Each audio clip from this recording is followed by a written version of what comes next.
Friends, நம்ம இன்னைக்கு எறா தொக்கு எப்படி செய்யறதா பார்க்க போகிறோம். செம்ம ஜூஸாக செம்ம ஸ்பைஸியாக இருக்குது. நீங்களும் ட்ரை பண்ணி பாருங்க. இன்னைக்கு மார்க்கெட் போய் பார்த்ததுல நல்லா எறா ஃப்ரெஷ்ஷாக இருந்துச்சு, அதனால் வாங்கிட்டு வந்துட்டோம். எறா இன்னும் கழுவில் இப்போ தான் கழுவு ஸ்டார்ட் பண்ண போகிறோம்.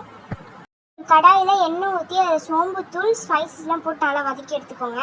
கொஞ்சம் வெங்காயம் கட் பண்ணி வச்சுருக்கோம், அதெல்லாம் சேர்த்து நல்லா வதக்கி விட்டுக்கோங்க. தக்காளி அரைச்சி பேஸ்ட் மாதிரி சேர்த்துருக்கோம். இப்போயே பச்சை மிளகாவும் சேர்த்துக்கிறோம். எல்லாம் நல்லா கலந்து விட்டு இது போல் எண்ணெய் பிரிஞ்சு இது போல் நல்லா கொதிக்கணும். கொஞ்சம் நல்லா மிக்ஸ் பண்ணுங்கள், அப்போ தான் நல்லாயிருக்கும். இப்போ மசாலாஸ்லாம் போட்டதுக்கப்புறம் இப்படி தான் இருக்கும். இப்போ எறாவை போட்டு நல்லா வதக்கி விட்டுக்கலாம். நீங்கள் நல்லா வதக்கி விட்டால் தான் எறா நல்லா ஜூஸியாக ஸ்பைஸியாக நல்லா வெந்து வரும். நீங்கள் நல்லா அதனால் வதக்கி விட்டுக்கோங்க. கொஞ்சம் நேரம் வேகவும் விட்டுக்கோங்க. கலந்துட்டு வேக விட்டதுக்கப்புறம் இப்படி தான் இருக்கும். நீங்களும் கொஞ்சம் நேரம் ஒரு 5 மினிட்ஸ் போல் வேக வச்சுக்கோங்க.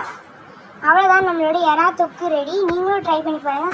தொக்கு ஒயிட் ரைஸ் கூட பரட்டி சாப்பிட்டா செம்ம டேஸ்ட்டாக இருக்கும். நீங்களும் ட்ரை